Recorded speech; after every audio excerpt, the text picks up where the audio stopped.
वंदे मातरम। आप देख रहे हैं नेटवर्क 10 और मैं हूं आपके साथ प्राक्षी मिश्रा। आज हम आपको बताएंगे एक ऐसे मंदिर के बारे में जहां देवताओं ने आकर मुराद मांगी और उनकी मुरादें भी पूरी हो गई। एक ऐसा मंदिर जहां सुधर जाते हैं भक्तों के जन्म जन्मांतर। जो मंदिर 51 शक्तिपीठों में से एक है, जिस मंदिर में मिलता है अद्भुत प्रसाद और जहां दर्शन मात्र से दूर हो जाते हैं 7 जन्मों के पाप।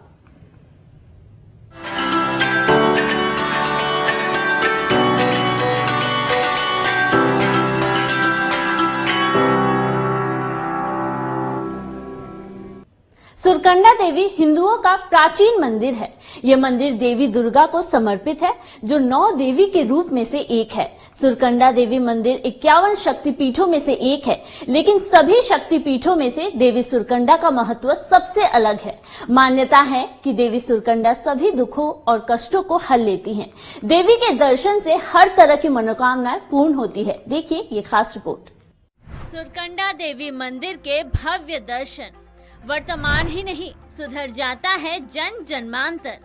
51 शक्तिपीठों में से एक सुरकंडा देवी मंदिर। मंदिर का नाम क्यों पड़ा सुरकंडा? मंदिर में मिलता है अद्भुत प्रसाद। दर्शन मात्र से दूर हो जाते हैं 7 जन्मों के पाप। देवी के दर से मनमांगी मुरादें पूरी होने के बारे में तो हम सभी जानते हैं और कहीं न कहीं व्यक्तिगत जीवन में भी इसका अनुभव किया ही होता है। लेकिन आज हम एक ऐसे मंदिर के बारे में आपको बता रहे हैं जहां के दर्शन मात्र से 1, 2 या 3 नहीं, बल्कि 7 जन्मों के पापों से मुक्ति मिल जाती है।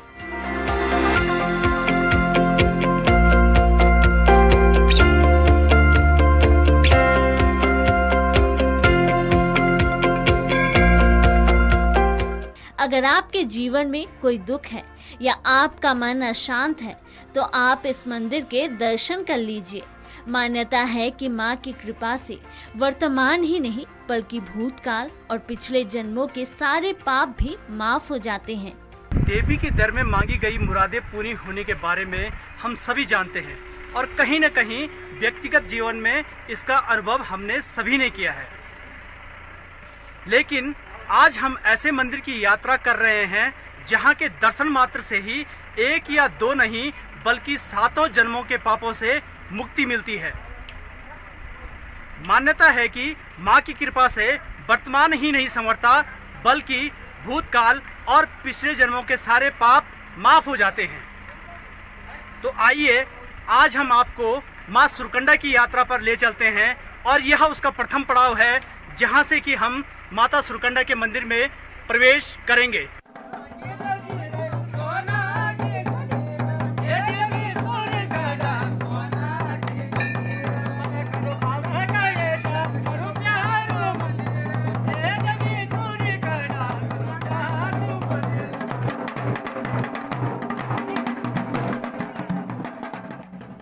इक्यावन शक्तिपीठों में से एक जिस मंदिर का हम जिक्र कर रहे हैं, वो देवभूमि उत्तराखंड के टिहरी में स्थित है। ये सिरकुट पर्वत पर है। ये पर्वत श्रृंखला समुद्र तल से 9,995 फीट की ऊंचाई पर स्थित है। पर्वत पर स्थापित मंदिर का नाम सुरकंडा देवी मंदिर है। मंदिर में देवी काली की प्रतिमा स्थापित है। मंदिर में पूरी होने वाली मुरादों को लेकर केदारखंड और स्कंद पुराण में भी कथा प्रचलित है। केदारखंड के अनुसार इसी स्थान पर प्रार्थना करके देवराज इंद्र ने अपना खोया हुआ राज्य वापस प्राप्त किया था। हम मौजूद हैं सिरकुट पर्वत पर, जहां पर माता का मंदिर है। मेरे ठीक पीछे ही माता के मंदिर के दर्शन आप कर सकते हैं और कितना ही बढ़िया मंदिर है, कितना भव्य मंदिर है, यह आपको देखने को मिलेगा।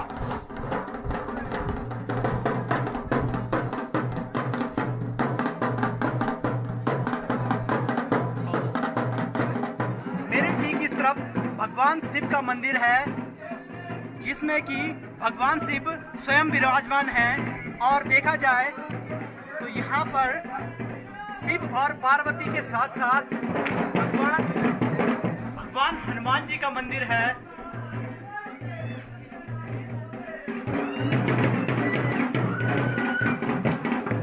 मेन मंदिर के साथ साथ भैरवनाथ जी का मंदिर है, जो हमें हमेशा माता के साथ विराजमान रहते हैं। जहाँ पर भी माता का मंदिर होता है वहाँ पर भगवान भैरव हमेशा विराजमान रहते हैं और उनका हवन कुंड भी विराजमान रहता है।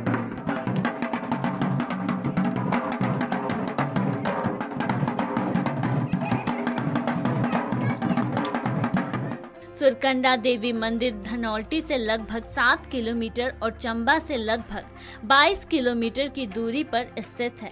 इस मंदिर तक पहुंचने के लिए लोगों को कद्दूखाल से 3 किलोमीटर की पैदल यात्रा करनी पड़ती है। मंदिर लगभग 2760 मीटर की ऊंचाई पर है। आप देख सकते हैं कि इतनी ऊंचाई पर स्थित माता का ये मंदिर सच में अद्भुत है।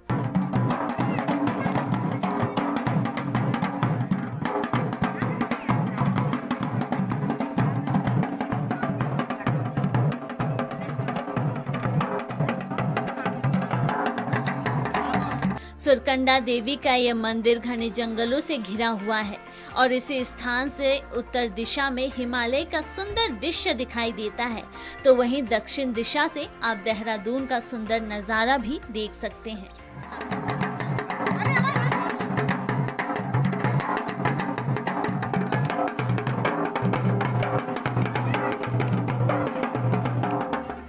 ये मंदिर साल में ज्यादा तो कोहरे से ढका रहता है, जो इस मंदिर की भव्यता और सुंदरता पर 4 चांद लगाते हैं।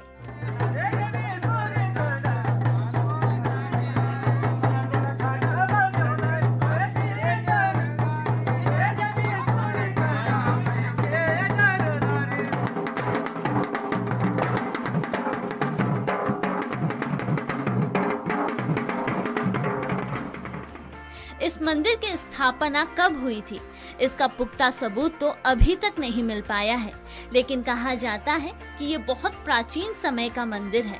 कुछ लोग ये भी मानते हैं कि ये महाभारत काल का मंदिर है। वर्तमान में मंदिर का फिर से निर्माण किया गया है। इस मंदिर के निर्माण से कई कथाएं प्रचलित है। पौराणिक कथाओं के अनुसार राजा दक्ष की पुत्री सती ने भोलेनाथ को अपने वर के रूप में चुना था, लेकिन उनका ये चयन राजा दक्ष को स्वीकार नहीं था।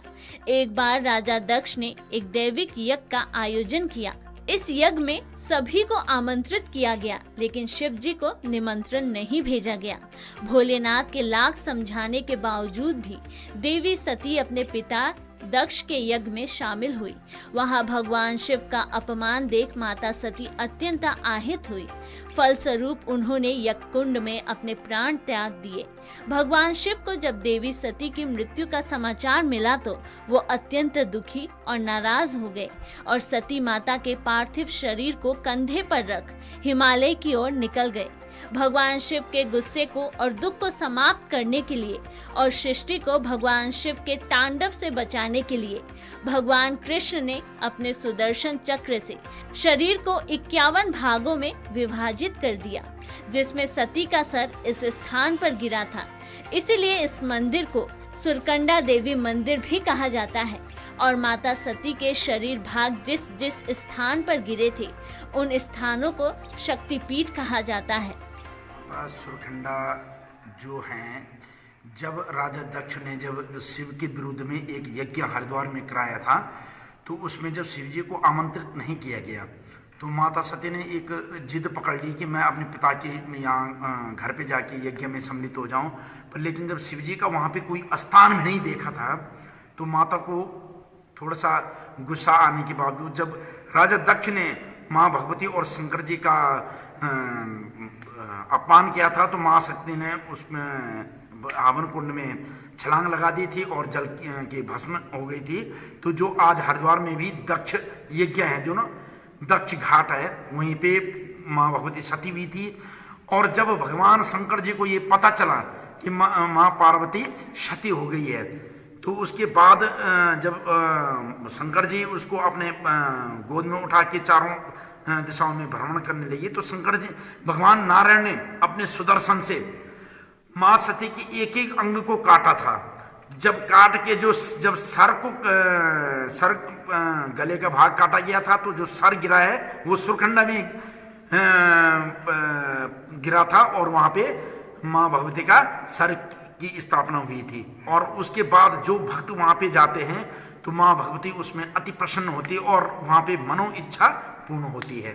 माँ सती का सर गिरा था हरिद्वार के पास कनखल में, जब कि कनखल में हुआ था, वहाँ पे सती दक्ष प्रजापति महाराज जो है सती जी के पिताजी थे, उन्होंने वहाँ पे एक हवन किया जिसमें उन्होंने शंकर जी और सती जी को निमंत्रण नहीं किया।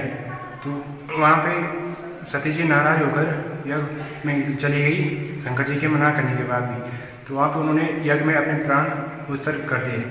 तो शंकर जी ने तत्पश्चात प्रेम विहल होकर त्रिशूल पे उनका सब लटकाकर अलग अलग स्थानों पर भ्रमण किया। यहाँ पे माता का सर गिरा था, जैसे मान्यता है कि यहाँ पे माता का सर गिरा था, इसलिए यहाँ पे सुरकंडा नाम है। और यहाँ पे साथ में सुरकुट पर्वत भी कहा जाता है यहाँ पे। तो यहाँ पे सुरकंडा है, यहाँ पे पूरे देश विदेश से लोग आते हैं, सभी मनोकामनाएं मांगते हैं, पूर्ण होती है मनोकामनाएं। बहुत श्रद्धा है यहाँ के लोगों के, आसपास के लोगों की। यहाँ सुबह से सवेरे 5 बजे उठते हैं हम लोग, फिर अपना स्नान करके माता के आरती वगैरह पूजा होती है सुबह।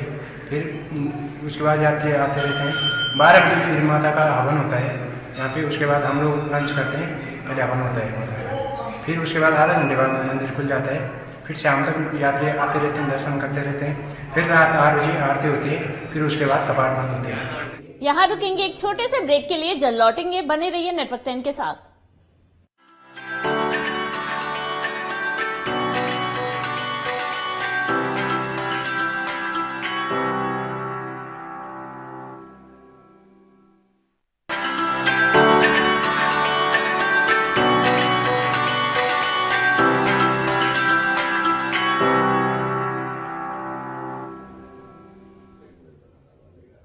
ब्रेक के बाद एक बार फिर से आपका स्वागत है। माना जाता है कि जो भी सच्चे मन से इस मंदिर में माता के दर्शन करने आता है, माँ उसकी सभी मनोकामनाएं पूर्ण करती है।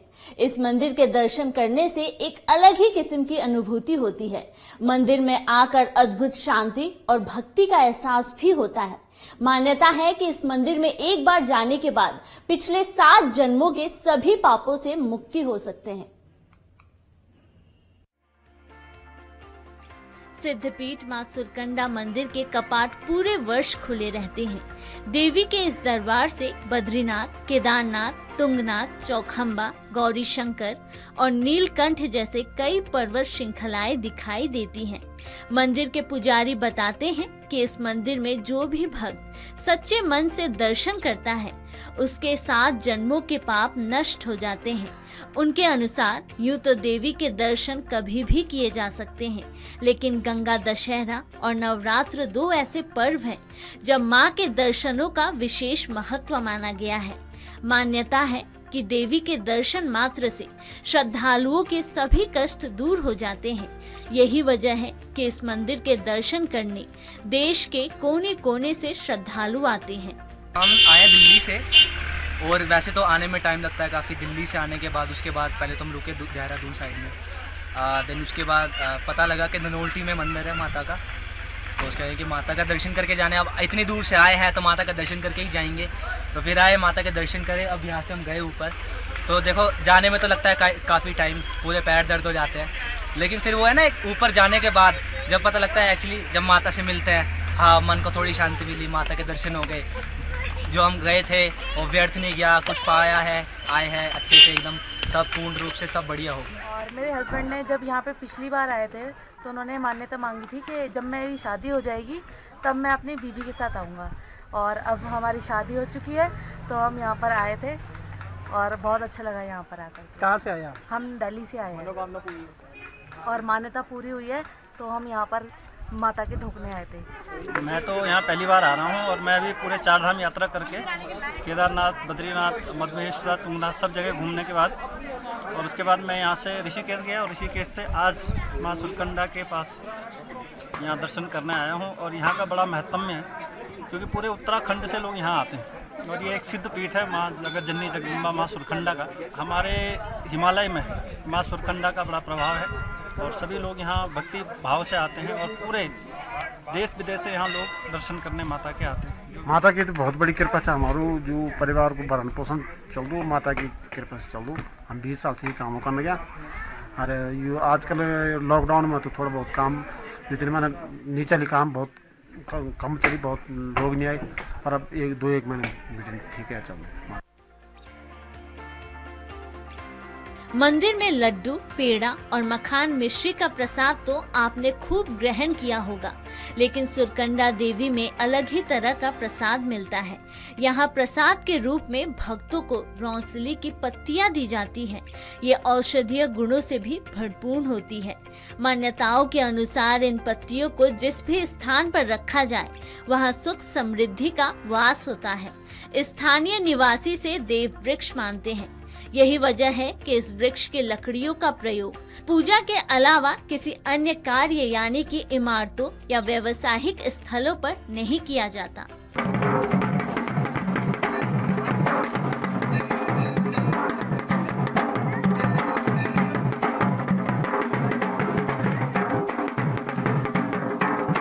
सिरकुट पर्वत पर स्थित माता का यह मंदिर बहुत ही रमणीक और मनमोहक है। आज हमने सुरकंडा माता के दर्शन किए और यहाँ पर जो भी भक्त आते हैं उनकी मनोकामनाएं पूर्ण होती हैं। यह मान्यता है कि मनोकामना पूर्ण होने के बाद दोबारा भक्त जरूर इस मंदिर में आते हैं और माता के दर्शन करते हैं। थुनेर और रांसलियों के बीच बसा हुआ यह मंदिर, यहाँ पर कहावत यह भी है कि यहाँ की जो हवा है वो स्वर्ग से आती हुई प्रतीत होती है। नेटवर्क 10 के लिए ओम रमोला टिहरी। अब हम आपको अद्भुत पौराणिक कथा से रूबरू करवाएंगे। शिव और सती के प्रेम से रूबरू करवाएंगे। भगवान शिव और माता सती कैसे अलग हुए, कैसे गौरी के गौरव के लिए शिव अलग हुए, ये भी बताएंगे आपको इस रिपोर्ट में। माता सती का जब जिक्र आता है तो कहीं ना कहीं तक हमारे जो ऐतिहासिक जो हमारे पुराण हैं उनमें भी माता सती का जिक्र हमेशा से आता है। माता सती जो कि भोलेनाथ की पत्नी थी और राजा दक्ष की जो पुत्री थी। अधिक जानकारी के लिए हमारे साथ इस समय जुड़े हुए हैं पंडित जी हैं, आइए उनसे योगेंद्र कुमार शर्मा जी हमारे साथ जुड़े हुए हैं। अधिक जानकारी के लिए उनसे बात करते हैं और बताएंगे कि मतलब माता सती के बारे में विस्तार से। तो पंडित जी क्या नाम है अपना? पंडित योगेंद्र कुमार शर्मा, गंगा सभा आरती समिति के मुख्य पुजारी। अच्छा, तो माता जो सती थी, माता सती का जो जीवन था माता सती का, और किसकी वो पुत्री थी और किसकी पत्नी थी, इस विषय में थोड़ा सा हमें विस्तार से बताएं। जी, ऐसा था कि माता सती जो हैं वो दक्ष कन्या थी, दक्ष की पुत्री थी। और जो है दक्ष जो है पत्नी जो है भगवान शंकर की थी वो। तो दक्ष ने जो है वैसे तो शुरू से ही भगवान शंकर का विरोधी रहा, लेकिन माता सती तो सती थी, वो तो जगदम्बा थी, जगदम्बा का स्वरूप था। तो उन्हें तो भगवान शंकर के इसके अलावा और कोई वो कर ही नहीं सकता था। तो उन्होंने जो है भगवान शंकर के साथ उनका विवाह हुआ। विवाह होने के बाद राजा दक्ष ने जो है एक बार जो है यज्ञ किया। उसमें जो है उसने सारे देवताओं को आमंत्रित किया, भगवान विष्णु को भी, भगवान ब्रह्मा जी को भी और जितने भी देवी देवता थे सबको। लेकिन कहीं भी भगवान शंकर का स्थान उन्होंने नहीं रखा, क्योंकि भगवान शंकर से जो वो काफ़ी वो थे, उन्हें थोड़ा सा वैसा भी बोल दिया करते थे कि ये तो भोला भंडारी है, ये तो जंगल जंगल घूमता, ये करता वो करता, लेकिन उन्हें उनकी शक्ति का पता नहीं था। तो उन्होंने जो है राजा दक्ष माता सती ने ये प्रार्थना की कि हे भगवान, आप अगर के आपकी आज्ञा हो तो मेरे पिता जो है यज्ञ कर रहे हैं, मैं वहाँ जा सकती हूँ। तो भगवान भोलेनाथ ने कहा कि देखो देवी, बिगर बुलाए कहीं आदर नहीं होता, इसलिए जो है आप वहाँ न जाएं तो ज़्यादा बढ़िया है। लेकिन माता सती ने के कुछ हटके कारण भगवान शंकर ने उनको अनुमति दे दी। जब वो वहाँ पहुँची राजा दक्ष के यहाँ, तो उन्होंने देखा कि वहाँ जो है कोई भी भगवान शंकर का स्थान नहीं है और सारी देवी देवताओं का स्थान है। क्रोधित होने के बाद उन्होंने अपनी जटा से वीरभद्र को पैदा किया। वीरभद्र ने जो है उसको आदेश दिया कि जितना भी वो है साम्राज्य और जितना भी वो है सबको मार डालो, और जो भी तुम्हारे उसमें आए बीच में उसको भी मार डालो, कोई भी हो, चाहे वो ब्रह्मा हो विष्णु हो, वो लोग सबको मार डालो। तो वो तो सब भाग गए भगवान शंकर के उनके वीरभद्र को देख करके। तो राजा दक्ष का वहाँ जो है उन्होंने सिर उतार दिया है। अब फिर जाकर के उन्होंने जो है उठा करके वो माता सती को भगवान शंकर जगह जगह घूमते फिरे वियोग में, उनकी तड़फ में। तो फिर भगवान विष्णु ने जो देखा कि भाई उनसे नहीं रहा गया उनके वियोग को देख करके, तो उन्होंने जो है माता सती के जो अंगों को जहाँ जहाँ गिराया वहीं वहीं हमारे यहाँ देवी स्थापना सिद्ध पीठ बन गई। अच्छा, उसके बाद फिर मैं जानना चाहूँगा माता सती का जिस तरीके से शिव शंकर जो है लेकर गए थे और जहाँ जहाँ उनके जो शरीर के जो अंग थे जहाँ जहाँ गिरे वहाँ शक्तिपीठ बन गई, उसके बाद जो है सती का जो जन्म हुआ था उसके बारे में भी जानना चाहूँगा। हाँ, उसके बाद जो है फिर माता सती का जो जन्म हुआ वो राजा हिमांचल जी के यहाँ हुआ, हिमालय के यहाँ। तो तब उनका नाम पार्वती पड़ा। तो तब उन्होंने जो है सहर्ष जो है राजा हिमांचल ने जो है भगवान शंकर को अपना दामाद स्वीकार किया और बड़े आदरपूर्वक माता पार्वती को उनके संग जो है विदाई की और बहुत ही अच्छा मतलब हो रहा। अच्छा, एक चीज़ और जानकारी लेना चाहूँगा मैं, जैसे ये गढ़मुक्तेश्वर जो है तीर्थ नगरी, तो गढ़मुक्तेश्वर से भोलेनाथ का क्या संबंध रहा? हाँ, ये गढ़मुक्तेश्वर जो है भगवान शंकर का ही वैसे बसाया हुआ है, मुक्तेश्वर महादेव।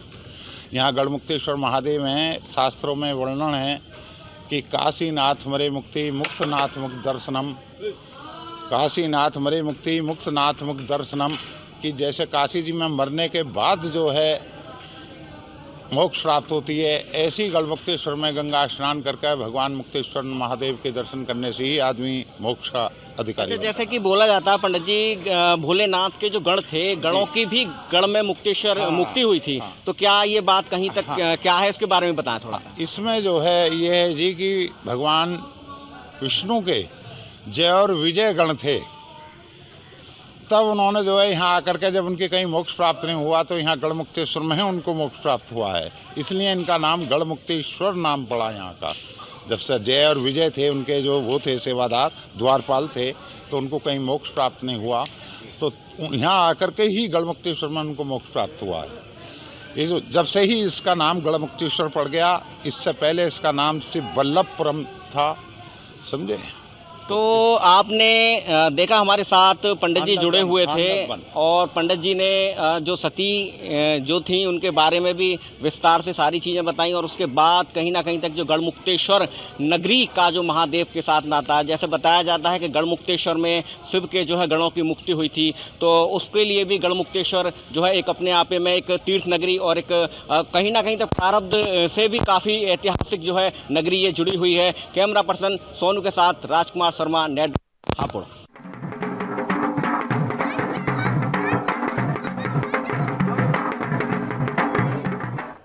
इसी के साथ आज की इस पेशकश में बस इतना ही। देश और दुनिया की तमाम खबरों के लिए देखते रहिए नेटवर्क 10। जय हिंद।